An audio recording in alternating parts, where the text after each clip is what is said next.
If you will, open your Bibles to Galatians chapter 5. For those of you that have been here for the last month or two, this will be a familiar passage to you. It's where we have begun every single week. We are continuing a series on the fruit of the Spirit entitled Peeled.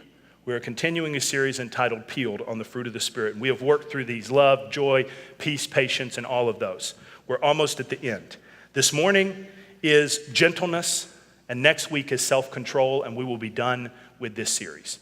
But as I said, what I've wanted to do is talk about the fruit, and then what I've tried to do is identify a passage elsewhere in the Bible where it uses the word fruit and how it relates to that particular fruit of the Spirit. So what we have this morning, we're going to look at Galatians, and then we're going to move over to James. But first of all, if you will, Galatians chapter 5, beginning with verse 22. For those of you that have been here, you're going to probably know these verses by now because we've read them every single week. But let's do them again. Galatians 5 and 22. But the fruit of the Spirit is love, joy, peace, long-suffering or patience, kindness, goodness, faithfulness, gentleness, and self-control. Against such there is no law. Now, if you will, turn over to James chapter 3 and verse 18. James chapter 3 and verse 18. James is writing and he says this: now the fruit of righteousness, there's that word that we've been looking for in all of these verses. Now the fruit of righteousness is sown in peace by those who make peace. Now the fruit of righteousness is sown in peace by those who make peace. Let's pray. God, I ask in the next few moments that you will reveal to us this vital fruit of the Spirit, which is gentleness. God, speak to us about this. Show us how each of us can incorporate this into our lives. God, reveal it to us. Speak to us. We long to hear from you. In Jesus' name we pray. Amen. Do you remember the old saying when you were a little kid and people were being mean to you? You remember your parents would say to you, sticks and stones may break your bones, but words will never hurt you. Sticks and stones may break my bones, but words will never hurt me. What an absolutely idiotic saying to teach little kids. It's the stupidest thing in the entire world, I think. A broken arm heals pretty quickly. Words actually stay with us for lifetimes. Lifetimes. There's a lot of different ways to approach these fruit of gentleness and self-control. But because I'm preaching through these, I didn't want the sermons to be similar. This was, if you remember a couple weeks ago, some of the same problem I had with goodness and kindness. What's the difference between goodness and kindness, and how do you make that a sermon? Some of the same thing is with gentleness and self-control. So here's what I want to do. Gentleness, I want to look at how we talk. Self-control is how we act. But gentleness is how we talk, what we say. Now, going back to what I just said, there are words that stick with you for your entire life. They've discontinued this classification of clothing. But for those of you that are about my age and about my build, my size, when I was a little kid, there wasn't like small and medium and large.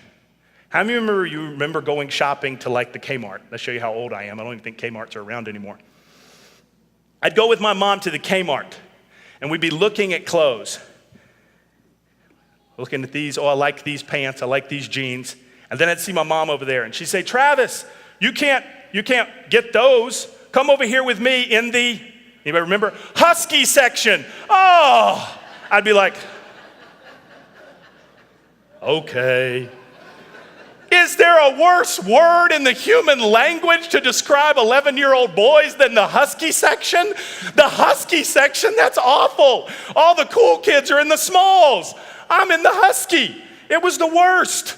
And I remember that there are moments where I put clothes on and I still feel that like that 10-year-old boy shopping for jeans in the husky section. You're like, nothing fits.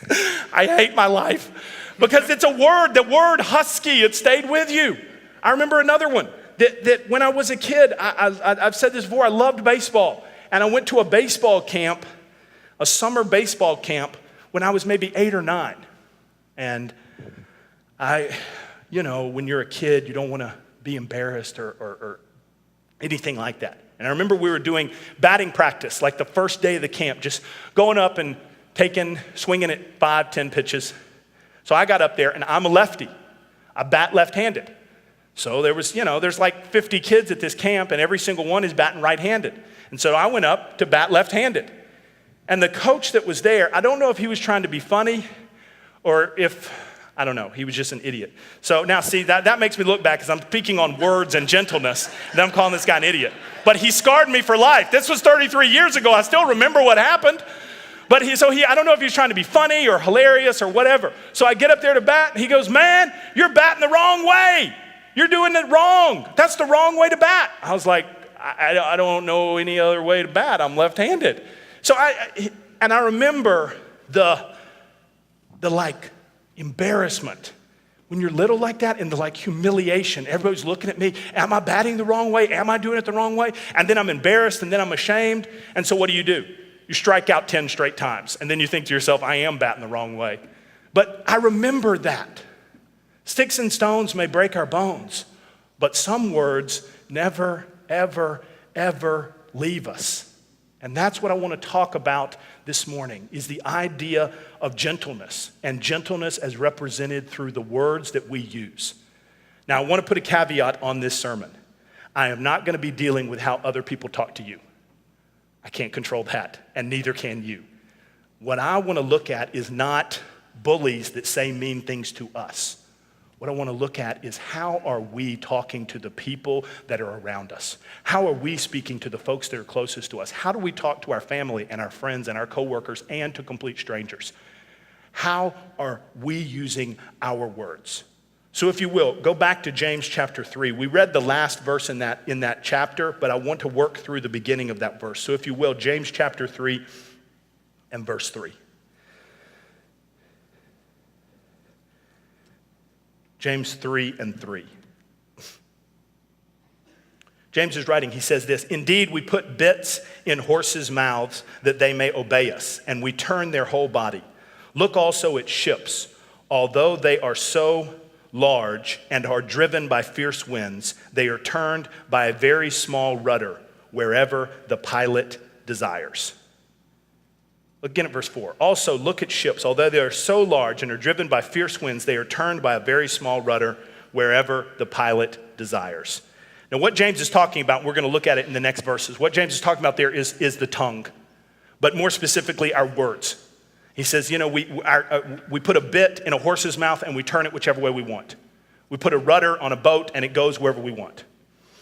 Now, I have always understood that and have heard people talk about that our tongue controls ourselves, which is true to a certain extent. You don't want to consistently look in the mirror at yourself and have self-loathing and I hate myself. You want to speak positive words into yourself. But if you look at how James is speaking there, James is actually talking about someone else puts the bit in the horse's mouth and controls the horse. You understand? Someone else puts the rudder on the boat and the pilot of the boat controls that boat. I think what James is actually trying to say, now of course this is just my interpretation, I'm making that very clear. But when I was looking at this week in anticipation of this sermon, I think actually a lot of what James is trying to say here is that we have so much control over others' ships.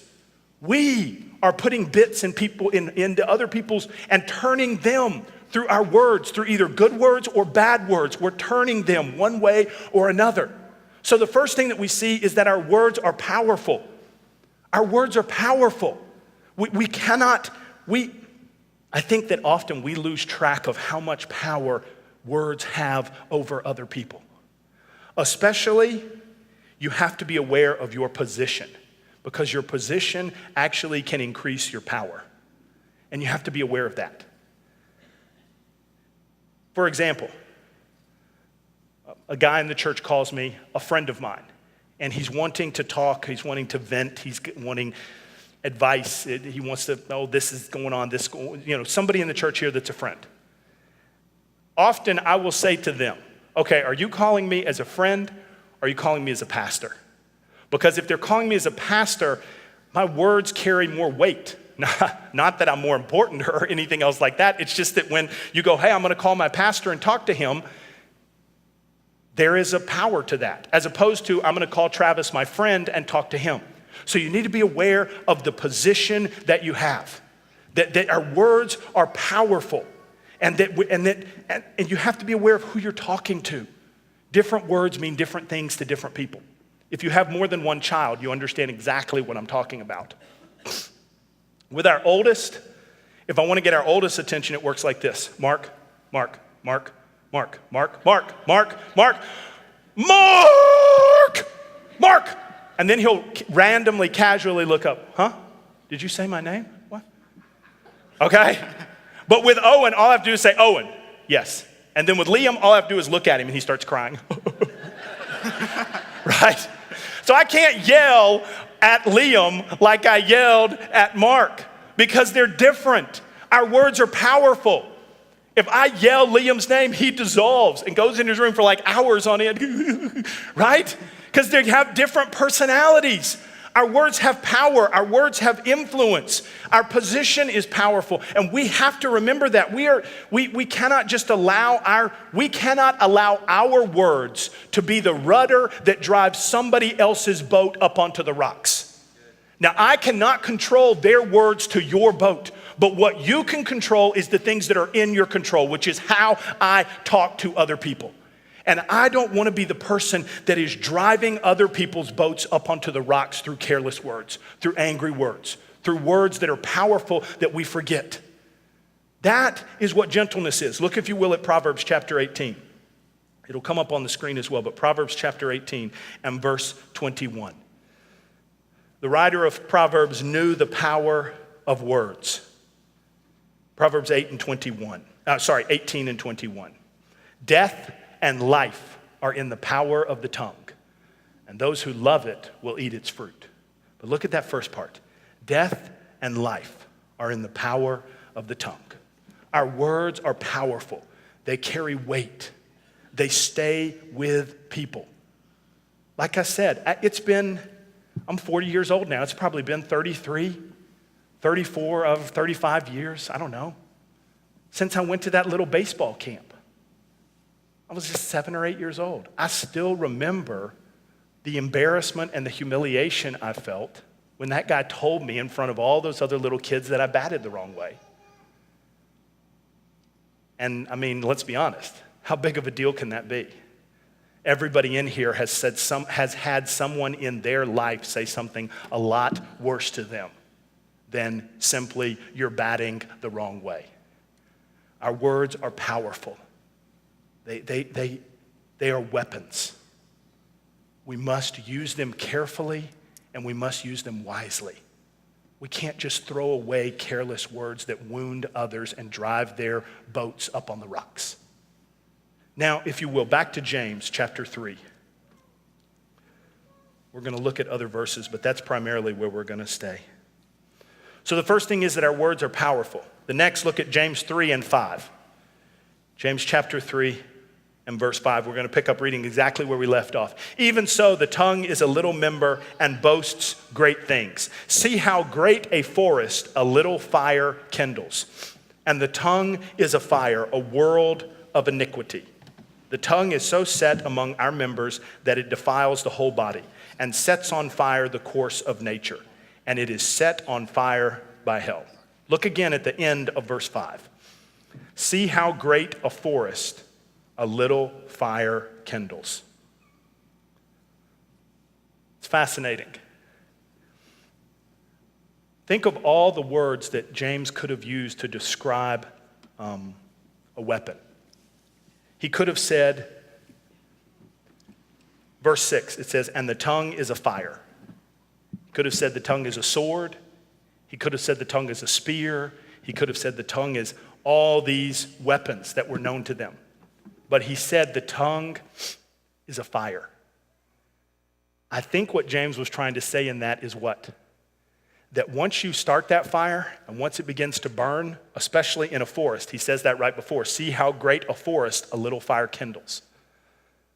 Once you've started a fire in a forest and once you've let it burn a little bit, you no longer have control of that fire. So our words are powerful, but our words are also destructive. Our words can be destructive. And here's the deal. The words are not just destructive to everybody else. The words are destructive to us. You set the fire, it rages out of your control, and you actually become consumed by the wildfire that you yourself started. If he had said the tongue is a spear or a sword, you very rarely, if you're fighting, attacking other people with a sword or with a spear, unless you're suicidal, you would not be hurt by your own sword. You would only use it to attack others. But with a fire, you use fire as a weapon. You set the fire and it begins to blaze and it consumes the great forest. But the deal is, once the fire gets big enough, you no longer have control over your own weapon. And the words are not only destructive to others, they return and become destructive in our own lives. They become destructive in our own lives. How many times have you heard people talk about you, talk about this, talk about that, and then their words return to them? Their words come back to them. Look, if you will, at Ephesians chapter 4 and verse 29. Ephesians 4 and 29. Paul is writing to the church at Ephesus. And he says this, Ephesians 4 and 29, let no corrupt word proceed out of your mouth, but what is good for necessary edification, that it may impart grace to the hearers. Let no corrupt word proceed out of your mouth, but what is good, that it may impart grace to the hearers. You get that one? Who hears the words that proceed out of your mouth? Everybody, including yourself. Including yourself. The fire that you set becomes destructive to everybody in the forest, including yourself. But if you speak good words, the grace that edifies others actually edifies yourself. Your words can be destructive to everyone in the process. Your words become hurtful to yourself even. I remember when I was a little kid, I was probably about nine. And we had just painted our front door of our house that we lived in. And then we went out to do something. And we came back and we got out of the car and my parents said, don't touch the door when you go in, just touch the doorknob. I'm the oldest of 3 kids. I have 2 younger sisters. I'm the oldest. So I went up, I was like 9 maybe. So I knew what I was doing, right? So mom and dad were still getting stuff out of the car. So again, I knew what I was doing. I barely touched the door to see if it was still wet, and it was. But because I had barely touched it, you couldn't even tell that I'd touched it. But my younger sister, Rosemary, because she wasn't as mature and sophisticated as I was, at 9, she saw me touch it, and she goes up and goes, and puts her whole hand on the door. And my parents freak out. Why are you touching the door? We just told you not to do it. And in my mind, I knew what was about to happen. And I was like backing away because I knew what was about to happen. And my sister goes, because what do you do when you're in trouble? She goes, but Travis touched the door. And I was like, no, I didn't. No, I did not.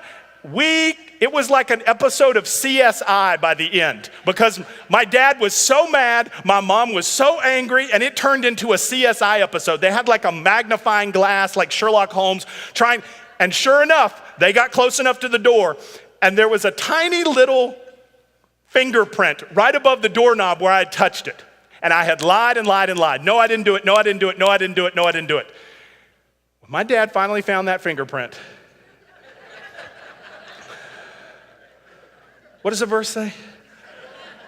Oh, how great a forest a little fire kindles. And he tore my forest up, okay? Oh, how great a forest a little fire kindles. And he tore me up. And I was thinking about this week, once you set that fire, you can't get those words back. Listen to me, our words can be destructive. Once you tell that person that you love that they're stupid, no matter how many times you apologize for it, you can't get the words back. The words that you speak float out there and they remain out there forever. No matter how many times you apologize, that person remembers when you called them that, when you said that, when you said, I hate you. No matter how many times you tell them you love them after that, you cannot get back the moment where you say, I hate you. Our words can be so destructive. They are a fire, and it consumes everything in the forest, including ourselves. Including ourselves. Speak grace, because Paul tells us in Ephesians, grace edifies everybody. All the hearers, ourselves included. You speak fire into the lives of others, you will eventually be consumed by that fire. You speak good words, you will be edified by that grace. Our words can either destroy or our words can bring grace. The final thing is this. Turn back to James chapter 3. And like I said, we're just going to go forward with it. James chapter 3 and verse 7. James is still writing about words and the tongue, and it says this: for every kind of beast and bird, of reptile and creature of the sea is tamed and has been tamed by mankind. But no man can tame the tongue. It is an unruly evil, full of deadly poison. With it we bless our God and Father, and with it we curse men who have been made in the similitude of God. That means we're all the same. They've been made in the image of God. So he says, look, you bless the God that you claim to love, and you curse the person who is created in the image of that God that you claim to love. Look at verse 10. It's a powerful verse. Out of the same mouth proceed blessing and cursing. My brethren, these things ought not to be so. Does a spring bring forth fresh water and bitter from the same opening? Can a fig tree, my brethren, bear olives, or a grapevine bear figs? Thus no spring yields both salt water and fresh. Look again at verse 10. Out of the same mouth proceed blessing and cursing. My brethren, these things ought not to be so. I remember years ago when I was on staff at a church in Oklahoma. I was not the senior pastor. I was simply on staff in Oklahoma. There was a woman who attended there with her family. And we had 3 services at that church. Because I was a pastor, I went to all 3. They came to the last service. It was a smaller service. It started at noon. It was a smaller service, the final service of the Sunday. I usually sat on the front row as a pastor. She would sit right behind me or maybe 2 rows back. And when I say this woman was excited to be at church, I'm talking about excited to be at church. And she did this thing. We used to joke about how her husband must be stone deaf in one ear, because she did this thing. I've got a microphone, so I'm going to turn the mic off because this is how loud it was.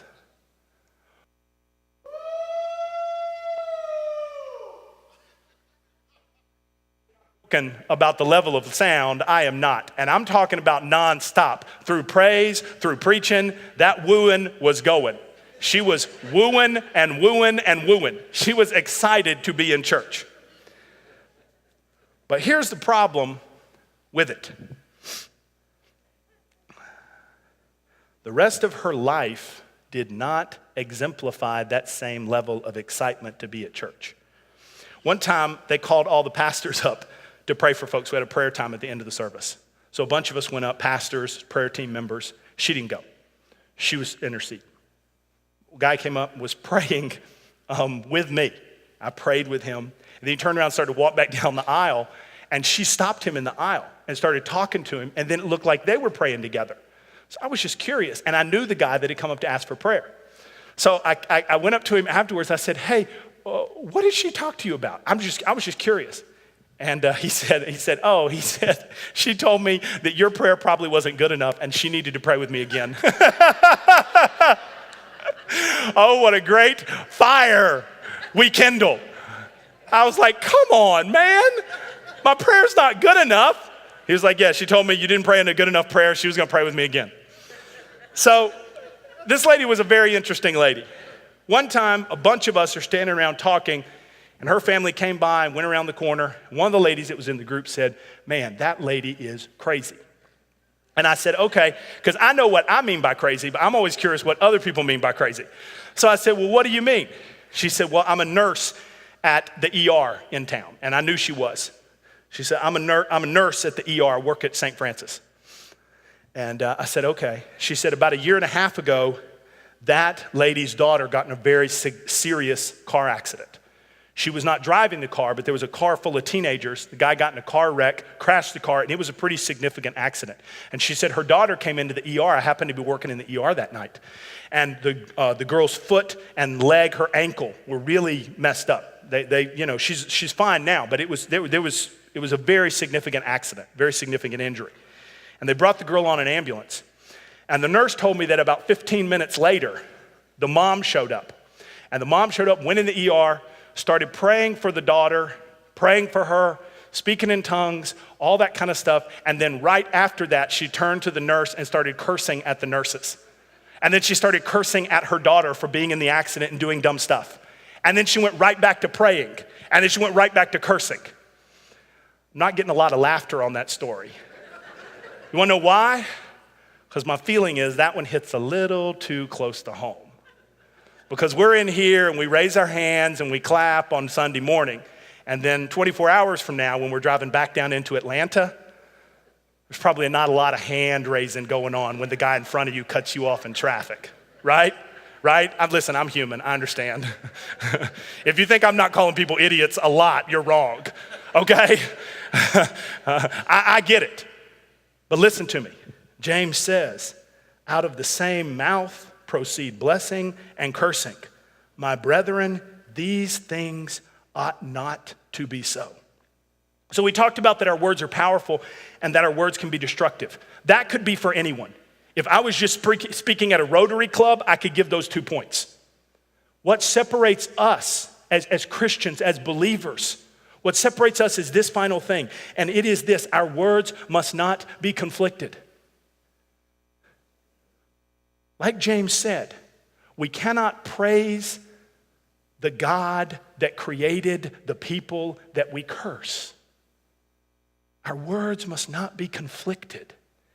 And that, I'm just going to tell you, some of these fruit of the Spirit I struggle with more or less. And I'm not going to stand up here and pretend to be perfect because my family's here. My mom and my wife are on the front rows.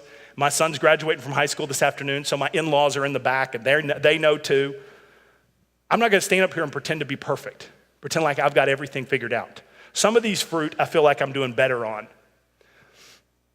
Gentleness and self-control are 2 of the fruit that I'm continuing to work on because it is so frustrating to me that the stuff that people do, the dumb stuff that people do. And what I've realized is I don't get nearly as mad about the dumb stuff that people do that I know as opposed to the dumb stuff that people do that I don't know, which is a weird separation, right? It's a weird thing. I'm willing to devote my life. I worked at a missions agency for 12 years. I'm willing to get on a plane and fly to West Africa, fly to Thailand, help those people. People what? People that I don't know. People that I'll never really meet, people that I'm not going to be friends with, but I'm willing to help and go and do. And then some guy cuts me off in traffic that I don't know, and I'm unwilling to extend the same grace to him that I am to the little girl in Thailand. Brethren, these things ought not to be so. Blessing and cursing must not proceed out of the same mouth. Our words cannot be conflicted. Because elsewhere in James it tells us this: a double-minded man is unstable in all his ways. A double-minded man is unstable in all his ways because you build that house of cards and then you take one out. You build that Jenga tower and you take one out and the whole thing collapses on you. A double-minded man is unstable in all his ways. Our speech, our words, how we talk to each other, they must not be conflicted. Here's what I want you to imagine. Now, see, it's different for every person. So you got to find somebody in your life that you love a whole bunch. And the next time somebody cuts you off in traffic, I want you to imagine that it was that person that did it. Okay, now it may be different for everybody. I would say mom, but some of you say, well, I don't have a great relationship with mom. Okay, not your mom, your grandkids, your spouse, if you have a really terrific marriage, your spouse, your mom, your grandma, your grandpa, your grandkids, whoever it is. But I want you to imagine the next time somebody cuts you off in traffic, that who's driving that car is your grandma. And I promise you that you're gonna give that car more grace than you would have. Blessings and curses should not proceed out of the same mouth. We must not live lives of conflict. And it is something I struggle with. Just to be very transparent with you, it's something I struggle with on a regular basis, is showing grace to the people that I claim to love. How can we represent Christ to the world around us if we won't treat them like Christ did?